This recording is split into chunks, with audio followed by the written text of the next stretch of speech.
Hema commission റിപ്പോർട്ടിന് പിന്നാലെ കേസുകളിൽപ്പെട്ട വിവാദ നായകനായി തീർന്നിരുന്ന കൊല്ലം എംഎൽഎ മുകേഷ് സിനിമാ തിരക്കുകൾ കാരണം മണ്ഡലത്തിലെ പല പരിപാടികളിലും എംഎൽഎക്ക് പങ്കെടുക്കാൻ സമയം കിട്ടിയിട്ടില്ല. മണ്ഡലത്തിലെ അസാന്നിധ്യം കൊണ്ട് വാർത്തകളിൽ നിറയുമ്പോഴും പാർട്ടി നേതൃത്വത്തിനും മുഖ്യമന്ത്രി പിണറായിക്കും താല്പര്യമുള്ളത് കൊണ്ട് മാത്രം നിയമസഭയിലും ലോകസഭയിലും മത്സരിക്കാൻ അദ്ദേഹത്തിന് അവസരം കിട്ടി. 9 വർഷക്കാലത്തോളം വരുന്ന പൊതുജന സേവന കാലത്ത് ഫോൺ വിളി വിവാദത്തിൽ എംഎൽഎ പലതവണ ചെന്ന് തലവെച്ചു കൊടുത്തിട്ടുണ്ട്. നാക്കിന് ലൈസൻസ് ഇല്ലാത്ത വിധത്തിലുള്ള പല സംസാരങ്ങൾ കൊണ്ടാണ് പലപ്പോഴും മുകേഷ് സൈബർ ഇടത്തിലെ വിവാദ നായകനായത്. രാത്രി വിളിച്ച ആളിനോട് അന്തസ് വേണമട അന്തസ് എന്ന് പറഞ്ഞ മുകേഷിന്റെ ഓഡിയോ ഒരു കാലത്ത് നിറഞ്ഞാടിയിരുന്നു. മുൻകാല അനുഭവങ്ങളിൽ നിന്നും അദ്ദേഹം ഒന്നും പഠിക്കുന്നില്ല എന്ന് വ്യക്തമാക്കുന്ന ശബ്ദരേഖയാണ് ഇപ്പോൾ പുറത്തു വരുന്നത്. കൊല്ലത്തെ ഒരു മാധ്യമ പ്രവർത്തകനാണ് താനെന്ന് പറഞ്ഞ് ചമയുന്ന രാഗം രാധാകൃഷ്ണൻ എന്ന ആളുടെ ചതിക്കിരയായി പണം നഷ്ടപ്പെട്ട തിരുവനന്തപുരം ഊരൂട്ടമ്പലം സ്വദേശിയായ യുവാവ് എംഎൽഎ ഫോണിൽ വിളിച്ചപ്പോൾ അദ്ദേഹം പ്രതികരിച്ച രീതിയാണ് യുവാവിനെ തന്നെ നടുക്കിയത്. ഗതികെട്ട് വിളിക്കുന്ന ഒരു യുവാവിന്റെ പ്രശ്നം എന്താണെന്ന് പോലും കേൾക്കാൻ കൂട്ടാക്കാതെ ഭീഷണി മുഴക്കുകയാണ് കൊല്ലം എംഎൽഎ ചെയ്തത്. എംഎൽഎ ഭീഷണി മുഴക്കുന്ന ഓഡിയോ പല വാർത്താ ചാനലുകളും ഇപ്പോൾ തന്നെ പുറത്തുവിട്ടു. ഊരൂട്ടമ്പലം സ്വദേശി ഗൗതം എന്ന യുവാവ് ഫോണിൽ വിളിച്ചപ്പോഴായിരുന്നു മുകേഷ് ഭീഷണി മുഴക്കിയത്. മുകേഷുമായി അടുപ്പമുണ്ടെന്ന് അവകാശപ്പെട്ടാണ് രാഗം രാധാകൃഷ്ണൻ ഗൗതമിന് ജോലി വാഗ്ദാനം ചെയ്ത് പണം വാങ്ങിയത്. പണം കൈപ്പറ്റിയ ശേഷം ചതിച്ച രാധാകൃഷ്ണനെതിരെ പോലീസിൽ പരാതി അടക്കം യുവാവ് നൽകി. എംഎൽഎയുടെ അടുപ്പക്കാരനാണെന്ന നിലയിൽ പണം തിരിച്ചു നൽകാൻ ഇടപെടണം എന്നാവശ്യപ്പെട്ട് ഫോണിൽ വിളിച്ച യുവാവിനെ പോലീസ് ബന്ധം അടക്കം പറഞ്ഞ് ഭീഷണി മുഴക്കുകയായിരുന്നു മുകേഷ് തിരിച്ച് ചെയ്തത്. ഇതോടെ യുവാവിന്റെ ധൈര്യം മുഴുവൻ ചോരുകയാണ് ഉണ്ടായത്.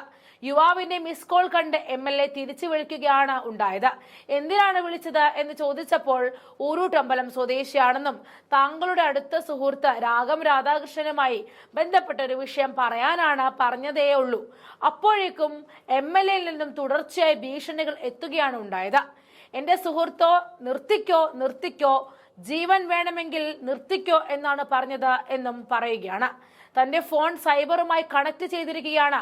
കോടതിയുടെ തീരുമാനമാണ് അറിയാമല്ലോ, വേഗം നിർത്തിക്കോ, ഇല്ലേൽ വീട്ടിൽ വന്ന് അടിച്ചു പിരിക്കും എന്നൊക്കെയാണ് എംഎൽഎ ആ യുവാവിനോട് പറഞ്ഞത്. അവസാനം ഫോൺ വെച്ചപ്പോൾ ജീവനിൽ കൊതിയുണ്ടെങ്കിൽ പൊക്കോ, ഇനി എന്തെങ്കിലും മിസ്റ്റേക്ക് ഉണ്ടായാൽ നീ വേറെ സ്ഥലത്തായിരിക്കും, അങ്ങനെയൊക്കെയാണ് മുകേഷ് പറഞ്ഞത്. അതേസമയം ഗൗതം എന്ത് വിഷയം പറയാനാണ് വിളിച്ചതെന്ന് പോലും കേൾക്കാൻ ഈ എംഎൽഎ തയ്യാറായില്ല എന്ന് മാത്രമല്ല ശക്തമായി ക്ഷോഭിക്കുകയാണ് ഉണ്ടായത്. കൂടാതെ സൈബറിലത്തിലേക്ക് ഫോൺ കണക്ട് ചെയ്ത് എന്ന കള്ളം പറഞ്ഞ് ആ യുവാവിനെ ഭീഷണിപ്പെടുത്തുക കൂടിയുണ്ടായി. എംഎൽഎയുടെ അടുപ്പക്കാരനാണെന്ന് രാഗം രാധാകൃഷ്ണനാണെന്ന് കരുതിയാണ് താൻ വിളിച്ചതെന്നാണ് യുവാവ് പറഞ്ഞത്. എന്നാൽ എങ്ങനെയാണ് ചതിക്ക് ഇരയായതെന്നും അദ്ദേഹം വെളിപ്പെടുത്തി. ജോലി വാഗ്ദാനം നൽകിയാണ് രാഗം രാധാകൃഷ്ണൻ ഗൗതമിനെ കബളിപ്പിച്ച് 5 ലക്ഷം രൂപ തട്ടിയെടുത്തത്. യുവാവിന്റെ കുടുംബവുമായി അടുപ്പമുണ്ടായിരുന്ന രാധാകൃഷ്ണൻ പുതിയ ചാനൽ തുടങ്ങുന്നു എന്ന് വിശ്വസിപ്പിച്ചായിരുന്നു കുടുംബവുമായി അടുത്തുകൂടി പണം കൈപ്പറ്റിയത്. HR മാനേജറുടെ ജോലിയാണ് എന്ന് പറഞ്ഞാണ് പണം വാങ്ങിയത്. ഇതോടെ കുടുംബത്തിലുണ്ടായിരുന്ന പണമെടുത്ത് ഗൗതം ഇയാൾക്ക് നൽകി. അതിനുശേഷം പ്രാരംഭ പ്രവർത്തനങ്ങൾക്കുള്ള ഓഫീസ് എന്ന് പറഞ്ഞ് ഒരു ഓഫീസ് റൂമിൽ എത്തിച്ചു. അവിടെ മറ്റൊരാൾ മാത്രമാണ് ഉണ്ടായിരുന്നത്. ഇതിനുശേഷം 3 മാസം നിന്നിട്ടും ശമ്പളം പോലും ലഭിച്ചില്ല. പിന്നീടാണ് യുവാവിന് താൻ പറ്റിക്കപ്പെട്ടു എന്ന് മനസ്സിലായത്. രാഗം രാധാകൃഷ്ണൻ അവിടേക്ക് തിരിഞ്ഞു പോലും നോക്കിയിരുന്നില്ല. ഇതോടെ പോലീസിൽ പരാതി നൽകി. കബളിപ്പിക്കപ്പെട്ട സംഭവത്തിൽ പോലീസ് നേരിട്ട് കേസെടുക്കാനും തയ്യാറായിട്ടില്ല. മുഖ്യമന്ത്രിയുടെ ഓഫീസിൽ പരാതി നൽകിയതോടെ കാട്ടാക്കട ഡിവൈഎസ്പിയുടെ ഓഫീസിലേക്ക് അന്വേഷണ നടപടികൾ എടുക്കാൻ നിർദ്ദേശം നൽകി. ഇതോടെയാണ് രാഗം രാധാകൃഷ്ണനെതിരെ കേസ് രജിസ്റ്റർ ചെയ്തത്. കേസിൽ മുൻകൂർ ജാമ്യത്തിലാണ് ഇയാൾ ഇപ്പോൾ ഉള്ളത്. ഗൗതമിന്റെ കുടുംബത്തിൽ അമ്മ കിഡ്നി രോഗിയാണ്. എങ്ങനെയെങ്കിലും പണം കിട്ടാൻ സഹായം അഭ്യർത്ഥിച്ചാണ് മുകേഷിനെ വിളിച്ചത്. മുകേഷുമായി അടുപ്പമുണ്ടെന്ന ചിത്രങ്ങളും വാർത്തകളും അറിഞ്ഞതിന് ശേഷമാണ് ഫോൺ വിളിച്ചത്. എന്നാൽ സഹായം അഭ്യർത്ഥിച്ച യുവാവിനെ എംഎൽഎ ഭീഷണിപ്പെടുത്തുകയാണ് ഉണ്ടായത്.